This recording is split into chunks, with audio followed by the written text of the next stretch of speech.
Selamat pagi saudara, apa kabar Anda hari ini? Senang sekali saya Linda Wirawan dapat kembali menjumpai Anda di program Sapa Sulsel edisi hari ini. Seperti biasa, kami akan menghadirkan beragam informasi unik dan menarik tentunya untuk menemani aktivitas Anda di pagi hari ini. Saudara, wabah pneumonia gegerkan masyarakat Tiongkok dan dunia, tak terkecuali Indonesia. Pneumonia disebut-sebut lebih rentan menyerang anak kecil dan orang lanjut usia. Lantas apa sebenarnya pneumonia itu dan bagaimana mencegahnya? Apakah pneumonia yang menyerang Tiongkok sama dengan kasus pneumonia yang juga banyak ditemukan di Indonesia? Untuk membahasnya telah hadir di studio Kompas TV ada Dr.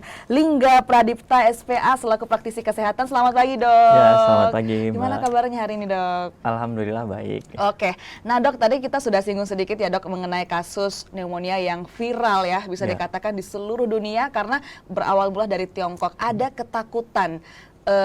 Ini juga bisa terkait dengan bisa dikatakan pandemi yang sempat kita rasakan beberapa waktu yang lalu. Kalau boleh dijelaskan Dok, pneumonia misterius ini yang awalnya bermula dari Tiongkok, apa sih perbedaannya dengan pneumonia biasa Dok? Baik, ya jadi pneumonia adalah peradangan pada paru-paru, artinya pada jaringan paru. Kita kan hidup bernapas, ada yang namanya saluran nafas, ada yang namanya paru-paru. Nah, pneumonia ini peradangannya pada jaringan parunya. Sebenarnya gejala pneumonia pada umumnya dengan yang terjadi baru-baru di Tiongkok ini hampir sama itu, Mbak. Jadi awalnya biasanya didahului dengan demam ya, kemudian batuk, bisa juga flu, kemudian nafas menjadi sesak atau cepat. Nah, jadi paling perlu kita lihat adalah pada pneumonia ini khasnya adalah biasanya nafasnya menjadi berat, sesak, serta cepat.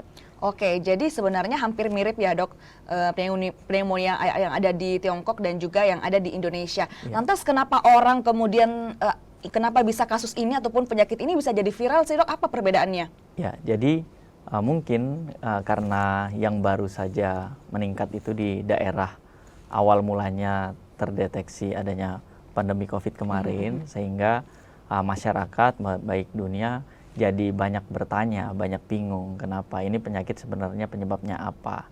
Sebenarnya pneumonia yang terjadi di Tiongkok itu disebabkan oleh karena bakteri Mycoplasma pneumonia. Jadi bukan virus, karena masih banyak orang yang menganggap oh ini karena virus gitu ya.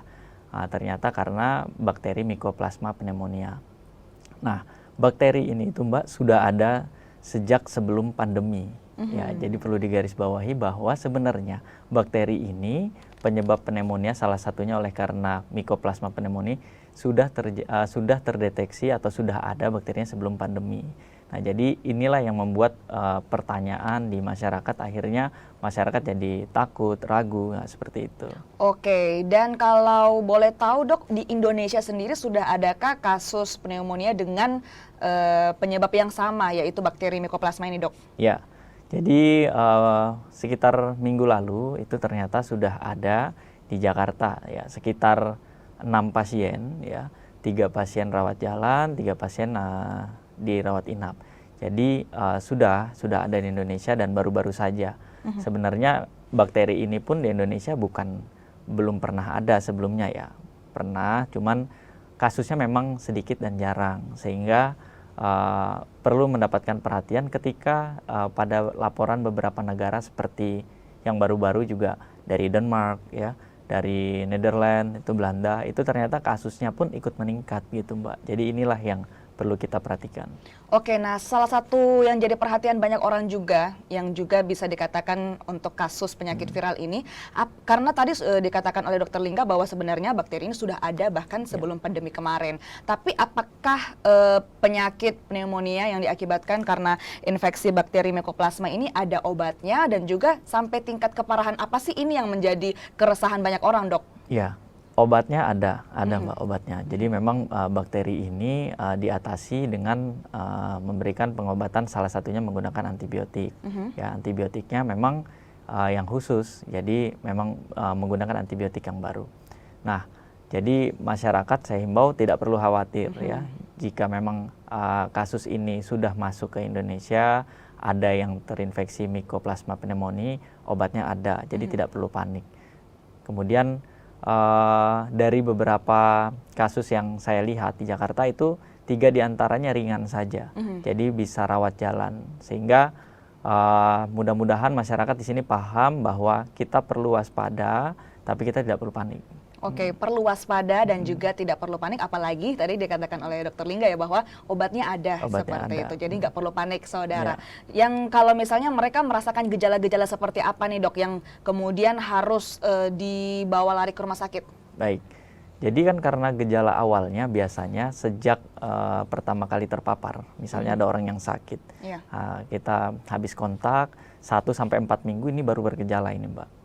Ya, gejala awalnya biasanya demam, diikuti flu, batuk, nyeri tenggorokan, lemas, seperti itu. Nah, ketika sudah ada gejala nafas berat, terasa sesak, atau nafasnya cepat, maka sebaiknya langsung temui dokter di sekitar atau fasilitas kesehatan. Karena itu sudah sebagai tanda bahwa tubuh sudah tidak mampu melawan bakteri. Karena sebenarnya bakteri ini bisa saja tidak perlu menggunakan antibiotik, bisa sembuh asalkan imunitas dari seseorang tersebut baik. Oke, jadi kalau sudah ada tanda-tanda seperti nafasnya sudah mulai berat ataupun menuju ke sesak nafas seperti itu ya dok, bisa langsung menuju ke fasilitas kesehatan terdekat. Nah dok, kalau misalnya kemudian gejala-gejala awalnya tadi sangat umum ya dok, mulai dari demam, flu, apa sih yang membedakan jika kemudian kita ini merasa ini cuma flu biasa, nggak perlu ke rumah sakit, nggak perlu ke fasilitas kesehatan, tapi ternyata ini pneumonia gitu. Seperti apa yang bisa mereka rasakan dok? Ya, jadi yang membedakan tadi seperti saya bilang Mbak, kalau nafasnya kita sudah mulai cepat, sesak dan berat, itu tanda bahwa sudah salah satu dari gejala pneumonia. Karena gejala awal pneumonia seperti infeksi saluran nafas akut biasa, ya demam, ya flu, ya nyeri-nyeri tenggorokan, nyeri tulang, nyeri otot, bahkan bisa sampai dengan mual dan diare. Jadi gejala-gejalanya memang tidak sangat spesifik ya, tapi dengan adanya perhatian terhadap orang tua ataupun kita sendiri, karena kasus ini bukan hanya mengenai anak-anak, tapi bisa juga mengenai dewasa. Memang dari insidensinya masih banyak mengenai anak, tapi pada dewasa juga memungkinkan. Sehingga tadi perlu saya tekankan, kalau sudah ada kesulitan tanda, kesulitan bernafas, maka itulah yang harus kita pikirkan, langsung dibawa ke fasilitas kesehatan. Oke, yang menarik tadi yang dikatakan Dokter Lingga bahwa bukan hanya menyerang anak-anak seperti itu ya, tetapi juga dewasa pun bisa kena. Rentang usia yang rentan untuk terkena pneumonia ini seperti apa dok? Ya, rentan usia itu sekitar anak yang baru lahir ya, sampai dengan usia 5 tahun. Nah, kenapa? Karena imunitasnya memang belum terbentuk sempurna di situ. Nah, adapun anak yang usianya kurang dari 2 tahun itu biasanya lebih rentan terkena virus. Nah, kemudian sekitar 2 sampai dengan 5 tahun atau sampai 10 tahun itu bakteri. Nah, memang dari data sebelumnya yang pernah saya ketahui, untuk Mycoplasma pneumonia ini biasanya banyak mengenai usia lebih dari 10 tahun. Nah, namun dari laporan terakhir beberapa negara termasuk Tiongkok, Denmark dan Belanda, ternyata pada usia rentan sekitar 5-10 tahun itu mulai melonjak lagi gitu. Jadi biasanya terkena anak usia lebih dari 10 tahun, ternyata Mycoplasma pneumonia ini juga mulai banyak mengenai anak usia 10 tahun ke bawah. Oke, jadi memang rentan usia bagi yang rentan terkena pneumonia ini memang juga cukup beragam. Tadi dikatakan juga salah satunya adalah umur di atas 10 tahun, tapi juga ternyata sudah mulai di bawah 10 tahun ya dok. Oke, kita juga masih akan mencari tahu dok, misalnya kemudian jika anak-anak yang baru lahir ini kemudian terkena pneumonia, apa sih yang harus dilakukan orang tua dan juga gejala-gejalanya seperti apa. Namun kita jeda sejenak dok, kita masih akan melanjutkan percakapan ini setelah jeda yang satu ini.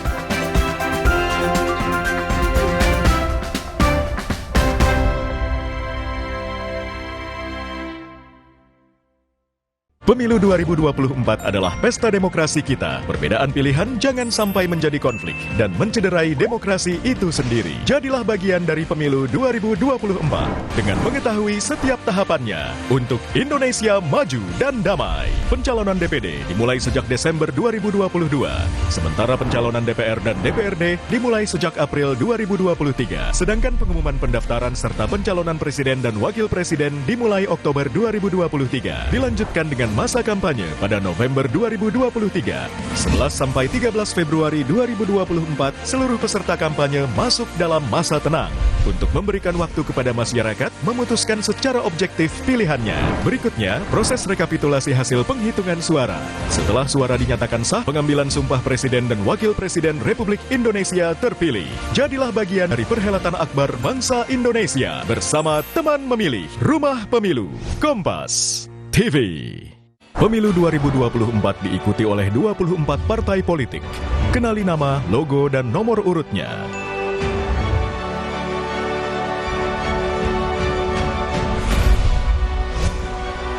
Jadilah bagian dari perhelatan akbar demokrasi negeri ini untuk Indonesia damai sejahtera.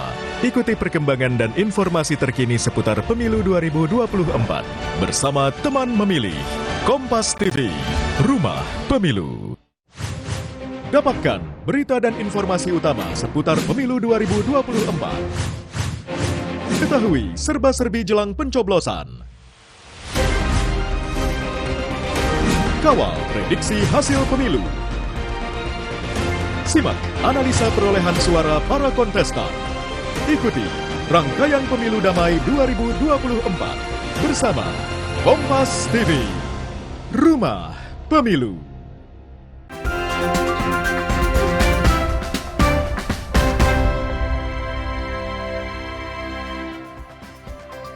Terima kasih saudara, Anda masih bersama kami di Sapa Sulsel. Kita masih bersama dengan Dr. Liga. Kita tadi membahas banyak ya dok terkait dengan pneumonia yang lagi viral sekarang yang berawal dari Tiongkok dan juga sudah ada beberapa kasus yang muncul yang ada di Indonesia. Nah dok, tadi menarik sekali bahwa pneumonia ini juga bisa menyerang anak-anak. Baik itu di atas 10 tahun ataupun di bawah 10 tahun ya dok. Bagi ibu-ibu muda mungkin ya yang baru mungkin melahirkan anak, kemudian anaknya ini kita belum bisa berkomunikasi dengan baik dok terhadap anak ini. Apa sih kemudian tanda-tanda yang muncul kepada anak-anak baru lahir jika misalnya mereka terkena pneumonia dok? Baik.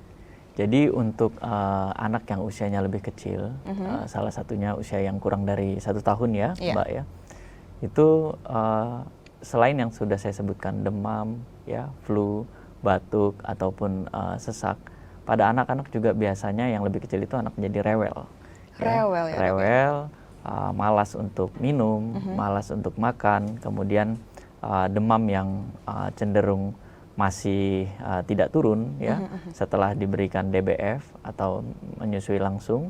Nah, inilah sebagai tanda tambahan pada anak-anak yang lebih kecil atau bayi. Gitu. Jadi bisa juga bayi itu gejalanya muntah-muntah terus. Muntah-muntah juga bisa jadi salah satu gejala ya dok. Betul, bahkan diare. Karena memang si bakteri Mycoplasma pneumoniae ini dia tidak bisa hidup tanpa epitel. Epitel itu adalah bagian terluar dari tubuh manusia, termasuk di saluran nafas. Nah itu bakteri ini suka dan memang di situ tempat hidupnya, sehingga baik itu epitel di saluran cerna pun bisa menjadi tempat dia. Oke, apakah kemudian jika misalnya bayi terkena ini bisa menular ke orang tuanya atau seperti apa dan bagaimana proses penularannya dok? Ya, proses penularannya itu melalui udara, ya, airborne, dari percikan saat batuk, saat bicara, droplet sehingga terbawa udara dan terhirup, itu bisa menyebabkan terinfeksi. Nah, jadi apakah bisa dari bayi ke orang tuanya ke bayi? Tentu bisa, karena memang penularannya melalui airborne tadi. Jadi memang bisa terjadi penularan seperti itu ya dok ya. Lantas kemudian apa pencegahan yang bisa dilakukan oleh orang tua, terutama untuk yang masih memiliki bayi ataupun balita, ataupun anak-anak yang rentan terkena pneumonia ini dok?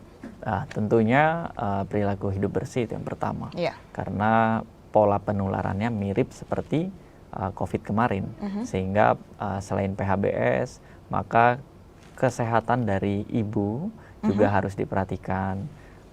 bila salah satunya sakit atau ada anggota keluarga yang sakit, agak menghindar dulu dari yang sakit. Kemudian yang sakit bisa menggunakan masker. Nah, tentunya nutrisi. Nutrisi yang baik adalah dasar dari anak kita agar kesehatannya terus terjaga. Oke dok, kalau misalnya tadi pencegahan yang bisa dilakukan secara general dok ya, menjaga lingkungan dan juga menjaga kebersihan rumah seperti itu. Lantas kemudian apakah ada vaksin untuk yang bisa diterapkan kepada anak-anak untuk terkait dengan pencegahannya dok? Ya, bagus sekali pertanyaannya Mbak. Untuk vaksin dari pneumonia ini sendiri sudah bisa diberikan sejak anak usia 2 bulan. Kemudian nanti akan diulang pada usia 4 bulan. Seterusnya kemudian sampai dengan usia 6 bulan dan akan di-booster pada usia 12 bulan, mulai dari 12 bulan. Jadi vaksin ini merupakan salah satu bentuk pertahanan yang bisa dibentuk di anak kita, sehingga saya sangat menyarankan sekali untuk dilengkapi vaksin anak-anak, kalau bisa anak-anak di seluruh Indonesia. Oke, apakah ada yang harus dipersiapkan dok oleh orang tua dari bayi ataupun anak sebelum ataupun sesudah vaksin dok? Betul. Jadi untuk melakukan vaksin harus dipastikan bahwa anak tersebut sedang tidak sakit, ya Mbak. Kemudian tidak demam, terutama tidak demam. Banyak juga yang bertanya, dok kalau misalkan anak ini flu atau batuk ringan itu boleh atau tidak divaksin. Maka sebaiknya nanti diperiksakan dulu oleh tenaga kesehatan sebelum dilakukan vaksin. Tapi untuk anak yang demam memang tidak bisa dilakukan vaksin. Baik dok, kalau misalnya kita berbicara mengenai vaksin pneumonia ini, apakah sudah termasuk dalam program pemerintah atau seperti apa dok? Ya, bagus sekali ini pertanyaannya juga. Untuk vaksin pneumonia ini sudah mulai, ya mungkin belum seluruh penjuru di wilayah-wilayah di Indonesia semua, tapi sudah mulai di program pemerintah untuk diberikan secara gratis. Oke, kalau misalnya kemudian di beberapa wilayah belum termasuk dalam program pemerintah, berapa sih kemudian nominal yang harus dipersiapkan oleh orang tua jika ingin memvaksin pneumonia anaknya dok? Ya, sebenarnya kalau untuk nominal cukup bervariasi. Saya sendiri tidak terlalu memperhatikan harganya, Mbak. Tapi yang saya pastikan adalah beberapa pabrik sudah memproduksi vaksin ini, sehingga masih banyak pilihan yang bisa dipilih oleh masyarakat. Tapi saya rasa sebelumnya untuk kita memberikan vaksin ke anak, pastikan dulu di fasilitas kesehatan tingkat pertama, salah satunya puskesmas ya, beserta jajarannya seperti posyandu, itu ditanyakan dulu apakah ada vaksin untuk pneumonia. Kalau ada, maka sebaiknya ikut saja di fasilitas kesehatan tingkat pertama atau posyandu. Baik, seberapa efektif sih dok vaksin ini jika kemudian diterapkan kepada seorang anak dibandingkan dengan anak yang tidak divaksin? Apakah memang sangat jauh perbedaannya, kalau yang tidak divaksin bisa langsung kena atau seperti apa sih dok? Efektivitasnya tentunya seberapa baiknya si anak yang mendapatkan vaksin dapat membentuk imunitas. Maka sebelum dilakukan vaksin harus dipastikan dulu anaknya baik-baik saja, sehat, agar vaksin yang diberikan bisa terbentuk baik di tubuhnya. Nah, kemudian jika dibandingkan anak yang tidak mendapatkan vaksin dibanding yang sudah mendapatkan vaksin, tentu pastinya tubuh anak yang mendapatkan vaksin akan jauh lebih kuat ya untuk melawan si bakteri, ataupun jika anak tersebut terkena dan bergejala tidak menimbulkan suatu masalah yang berat. Artinya tingkat keparahannya bisa dikurangi dengan vaksin. Dan juga bisa dikatakan gejalanya lebih ringan seperti itu ya dok ya. Baik, kita masih akan ngobrol banyak dok terkait dengan pneumonia ini, apalagi di zaman sekarang kita lagi di perubahan cuaca ya dok, dari musim kemarau ke musim hujan. Seberapa rentan sih anak-anak bisa terkena pneumonia? Namun kita jeda sejenak dok, saudara jangan kemana-mana, tetap bersama kami di Sapa Sulsel.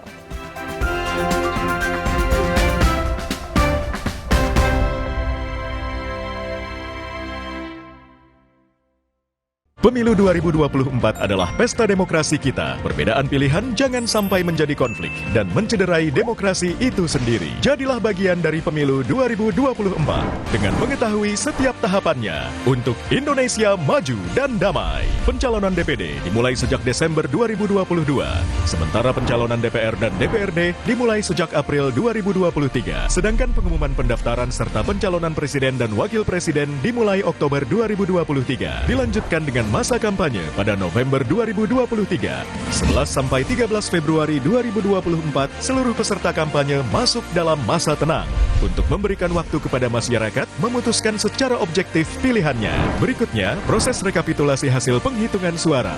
Setelah suara dinyatakan sah, pengambilan sumpah Presiden dan Wakil Presiden Republik Indonesia terpilih. Jadilah bagian dari perhelatan akbar bangsa Indonesia bersama teman memilih Rumah Pemilu Kompas TV. Pemilu 2024 diikuti oleh 24 partai politik. Kenali nama, logo, dan nomor urutnya.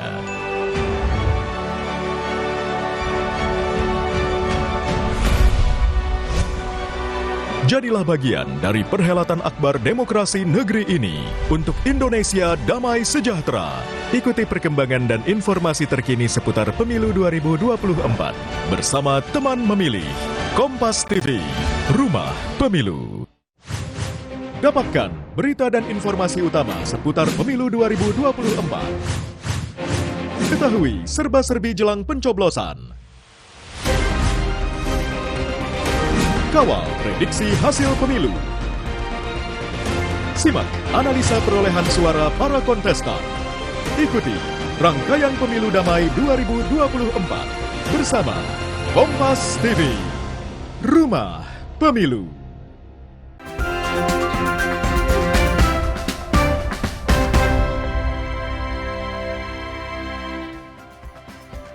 Terima kasih saudara Anda masih bersama kami di Sapa Sulsel. Kita masih bersama dengan Dr. Lingga Pradipta. Dok, tadi kita sudah berbicara banyak terkait dengan pneumonia.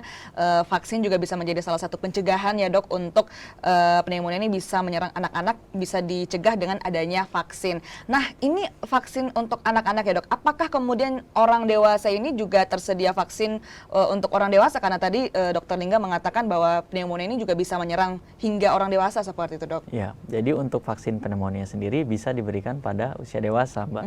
Jadi kalau memang kita bekerja di daerah yang cukup padat ataupun aktivitas kita di luar terlalu banyak, untuk mencegah baik itu usianya sudah lebih dari 18 tahun ya, kan karena usia anak tuh kurang dari 18 tahun, lebih dari 18 tahun boleh untuk dilakukan vaksin memang jika belum diberikan.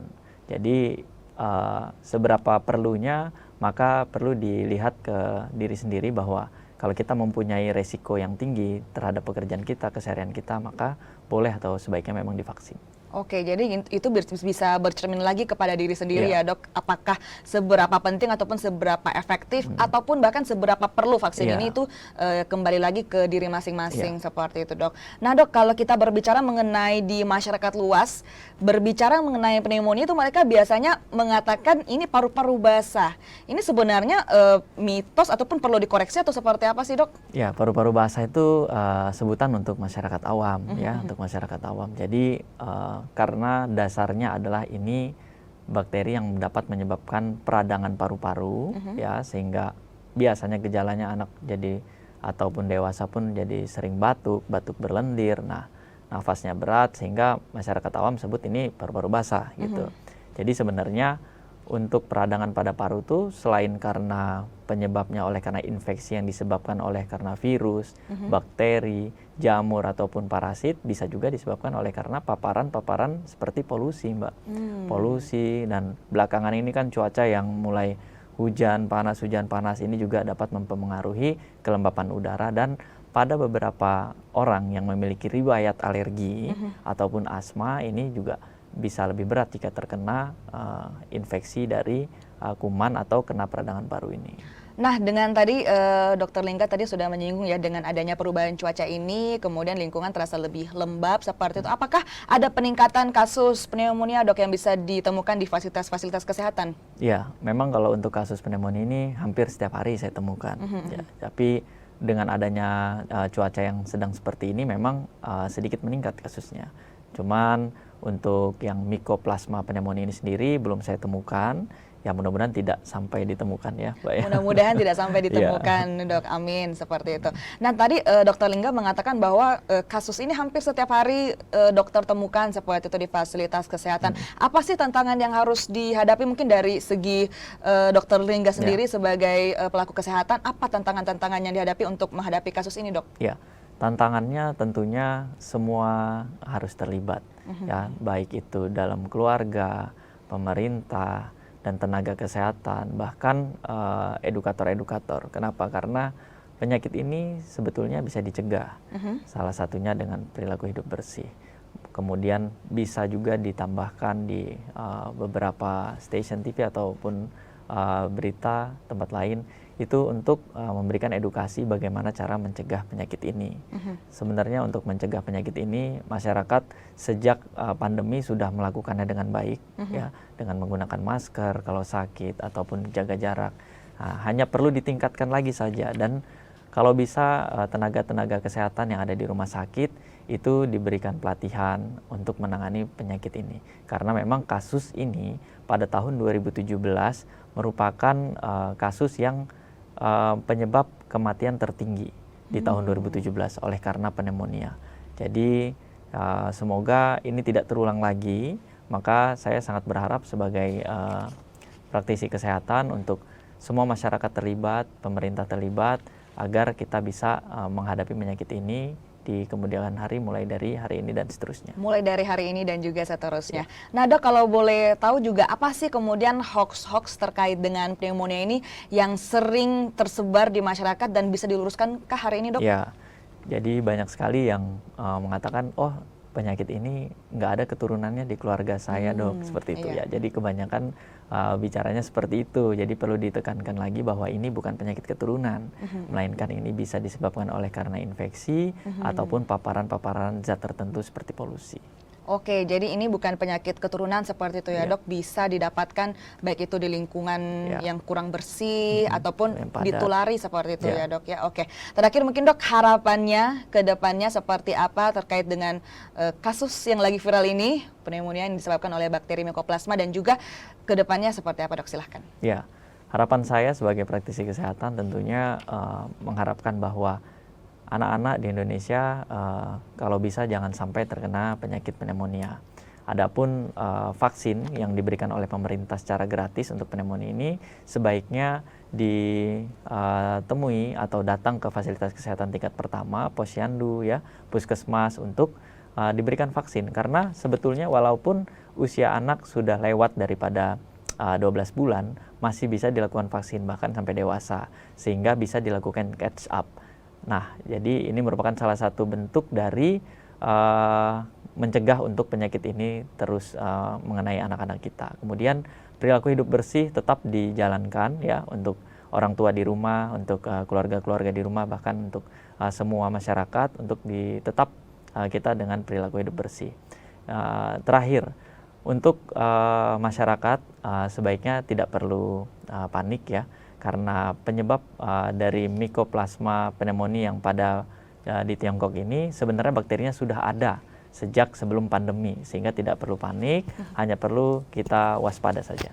Baik, menerapkan perilaku hidup bersih, hidup sehat tentunya bukan hanya untuk mencegah pneumonia ya, Dok, ya, betul. tetapi juga Semua bisa mencegah penyakit yang tidak kita inginkan. Baik, terima kasih banyak sekali lagi Dr. Lingga sudah hadir, sudah sharing banyak sekali terkait dengan pneumonia, mulai dari cara pencegahannya dan juga tentunya harapannya ke depannya agar tidak ada lagi anak-anak kita di Indonesia yang bisa terkena pneumonia nih ya, Dok, ya. Amin. Terima kasih banyak sekali lagi Dr. Lingga sama-sama. dan saudara, informasi tadi juga sekaligus menutup perjumpaan kita di Sapa Sulsel edisi hari ini. Saya Linda Wirawan bersama dengan segenap kru yang bertugas mengucapkan terima kasih, selamat pagi, selamat beraktivitas, dan sampai jumpa.